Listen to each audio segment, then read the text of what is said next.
पनि यस देवतालाई सराय अद्य त्यागी हमको गोत्रस्य आप बोले जाओ लाख लाख ले जाओ 1000 रुपया ले जाओ हाथ जोड़ो अद्य त्यागी हमको गोत्रस्य गोत्रस्य लामा को तिम्रो नाम के लक्ष्मी हो लक्ष्मण हो आतस्य गोत्रस्य लक्ष्मण डांगी धियो हो ममा भन भोजो गरेको विवाह यज्ञ हवन कर्मणि पुण्य वासनार्थे भो ब्राह्मण मम गृहे ओम पुण्यहं भवन्तु ब्रह्मतो भव तीन बाजी भो ब्राह्मण मम गृहे ओम पुण्यहं भवन्तु ब्रह्मतो भो ब्राह्मण मम गृहे पुण्यं भवन्तु ब्रह्मतो ओम पुण्यं ओम पुनन्तु मा देवजना पुनन्तु साध्य पुनविषा भूतानि जातवेद पुनीमा आतस्य गोत्रस्य लक्ष्मण डांगी धियो हो मम भोजो गरेको विवाह यज्ञ हवन कर्मणि पुण्य वासनार्थे भो ब्राह्मण मम गृहे ओम स्वस्तिं भवन्तु ब्रह्मतो माजी भो ब्राह्मण मम गृहे ओम स्वस्तिं भवन्तु ब्रह्मतो ओम स्वस्ति ओम स्वस्ति ओम स्वस्ति ओम स्वस्ति न इन्द्रो वृद्धश्रवाः स्वस्ति न पूजा विश्ववेदाः स्वस्ति न सारक्षो अरिष्टनेमिः स्वस्ति नो बृहस्पतिर्दधातु अद्यः आत्रशिनस्य विवाहयज्ञ भो ब्राह्मण मम गृहे ओम कल्याणं भवन्तु ब्रह्मतो ओम कल्याणं भवन्तु ब्रह्मतो ओम कल्याणं यथे मंगलाच कल्याणी भवदानि जनेभ्यो ब्रह्मराजन्याभ्यागुं शूद्राय सायल्याय स्वाय सारणाय च देवानां दक्षिणाय धातुरिह भूया समधिमे कामः समधितां गोमादो नमतु अद्य आतस्य गोत्रस्य लक्ष्मण धियो मम भोजो गरेको विवाह यज्ञ हवन कर्मणि पुण्यवासनार्थे भो ब्राह्मण मम गृहे ओम वृद्धिं भवन्तु ब्रह्मणः तीन बाजे भो ब्राह्मण मम गृहे वृद्धिं भवन्तु ब्रह्मतो ओम वृद्धिन्तां ओम ज्येष्ठं समाधिपतिं च मे मुनिसमे वामसमे वसमे जमासमे महिमासमे भरिमासमे प्रतिमासमे त्राघिमासमे वृद्धंसमे वृद्धसमे जेनाकल्पन्ता आतस्य गोत्रस्य लक्ष्मण धियो मम भोजो विवाह यज्ञ हवन कर्मणि पुण्यवासनार्थे भो ब्राह्मण मम गृहे ओम वृद्धिं भवन्तु ब्रह्मतो तीर्माजी भो ब्राह्मण मम गृहे ओम वृद्धिं भवन्तु ब्रह्मतो ओम वृद्धिन्तां ओम सत्रस्य हरितिरस्य गन्मज्योतिर्मृता भूमन्ति पृथ्व्याद्यारुहान वेदमजयवंश ज्योतिः हमको गोत्रस्य आतस्य गोत्रस्य लक्ष्मण धियो मम विवाह यज्ञ हवन कर्मणि पुण्यवासनार्थे भो ब्राह्मण मम गृहे ओम शान्तिं भवन्तु ब्रह्मतो तीर्माजी भो ब्राह्मण मम गृहे ओम शान्तिं भवन्तु ब्रह्मतो ओम शान्ति ओम देव भव शान्तिरन्तरिक्षं शान्ति पृथ्वी शान्ति राप शान्ति गोदय शान्ति पृथ्वी शान्ति बिलिह ब्रह्म शान्ति सर्वगुण शान्ति शान्तिरेव शान्ति सामा शान्ति आतस्य गोत्रस्य धियो मम विवाह यज्ञ हवन कर्मणि पुण्यवासनार्थे भो ब्राह्मण मम गृहे ओम ओम मनसः कामभूतिं श्री श्रयता त्यो मजा कृष्ण श्राइदेऊ बाबु त्यो हात जोड्यो पुष्प सबला सन्तु पूर्णः शान्तु मनोरथा बुद्धिः स्वस्तु मित्रामित्यस्तव पुण्यः वासनका प्रसादमस्तु मनोकामना सिद्धिरस्तु आयुर्विधिरस्तु जयन्ति सबला सन्तु पूर्णः शान्तु मनोरथा शत्रुना बुद्धिना स्वस्तु मित्राणामिति यस्तव अथ ब्राह्मण वर्णम एउटा खाली चोपरो दिएलौँ त यता के छ जयसीलाई केटा पगडी शैली छिन् कि चाहिँ ल्याउनुहोस् त जयसीलाई बाउलाई फेटा पगडी अथवा टोपी के छ ल्याउनुहोस् यहाँ जेठीमा ल्याएको त रुपियाँ 100 मा 210 रुपियाँ ल्याउनुहोस् दाजु नमस्ते नमस्ते के छ आराम हुनुहुन्छ 205 ल्याउनुहोस् त तपाईँ त्यहाँ धन भयो गुरु त्यहाँ ती मैले फुटकर अहिले ल्याउनुहोस् त 200 ल्याउनु ठुलोवाला यहाँ जातो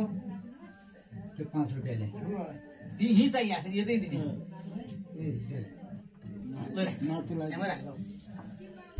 दुईटा 5 का नोट राख ल बुझा अक्टोबर लाख दुईटा बुझा गरेर बा जनावरले बुझा हिरण्य गर्भ गरेर बस्दा गाडो भित्रबाट आएको शान्ति प्रेस मे ल जल्दै जा हातमा यस्तै अझै त सबैले जा अब यसोमा अन्त्य त्यहाँदेखि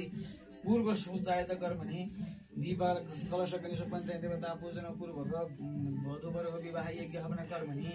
आत्रस्य गोत्रस्य लक्ष्मण रानी थियो ममा भन्नुभएको वधूवर यो विवाह यज्ञ हवन कर्मणि पुण्यः वाचनार्थे गोत्रान् प्रेतास्मैति प्रतिवचनम् तिमी हुन् जयश्री आएर बाहुनलाई ल्याउ त पछि फेरि फरक गरेर अर्को पनि ल्याउनुहोस् एउटा अहिले बोकेको खबर 2 मिटर ल्यायो मैले पुण्य फरक सुँगै ज्ञान गरेको थियो अहिले यो डाइरेक्टमा अलिक फरक छ अहिले त त्यसले भन्नुस् त 2 मिटर ल्यायो मैले सिन्दुर हाल्नु चाहिएला सिन्दुर हाल्ने राखौँ पहिला भोजन एउटा आयो धोबी एउटा आएको छ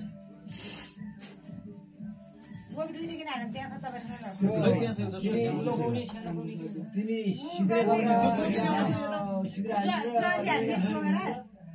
एउटा इनिमिदा 2 मिटर हो त्यो हो गाडी यस्तो हुन्छ जुवाली हाल्ने मामु गर्नु होला भाइ पनि होला भने धराउने फिल्टर हो त्यही हो गाडी 2 मिटर त्यही हो यही अहिले बाटो देखिन्छ दुईटा ग्रा हो र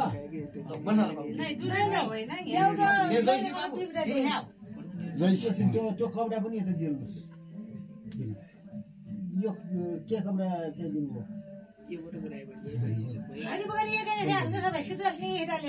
सिन्दुर हाल्ने राख्नुहोस् अरू कोही भए फरक परेन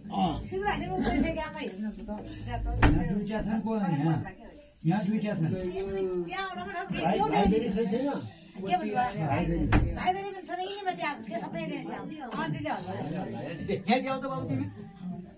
जुत्ता खोल्ने कहिले त्यो 200 रुपियाँ सुन्दै लाग्यो अहिले दिया हुन्छ नदिस यहाँ खोइ अरू ल्याए त टिका लगाइदिनु दिया भयो लाखका 2 का ल्याउ त्यो पैसा दिएका अहिले हुन्छ कि पछि दिइरह हुन्छ पछि दिने अरू यहाँ चाहिएन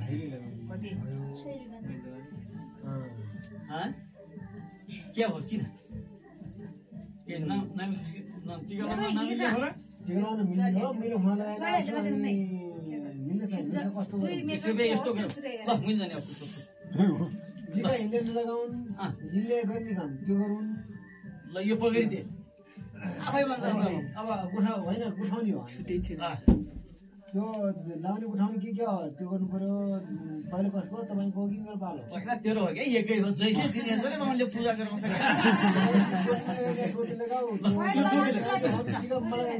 टोपी लगाइदियो ढुक्याइदिए पहिला टोपी लगाइदियो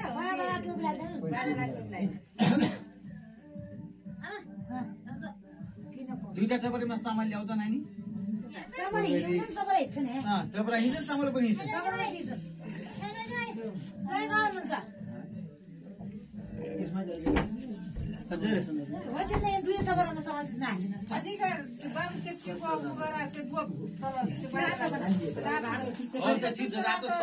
खान फुक्ने हो कि गर्ने खान फुक्नु त लेखनमा राख्नुपर्छ एगनमा न त्यो त कान फुक्ने हो कान फुक्ने एगनमा न ठुलो टपरी इन टपरीमा हुँदैन कान फुक्ने हो सम्झुलाई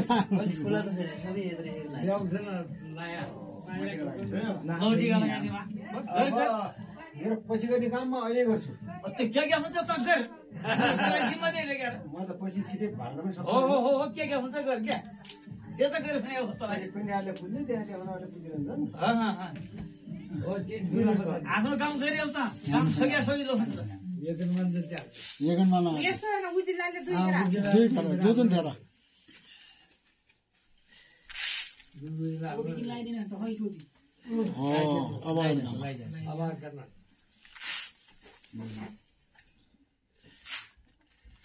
अब दुलालाई दिनु पर्ने लुगा कपडा के छ त्यो ल्याऊ सुन्यौ नानी पुर्याइदिनु छ भाइ उता दुलालाई दिने सरसामान गरी ल्याऊ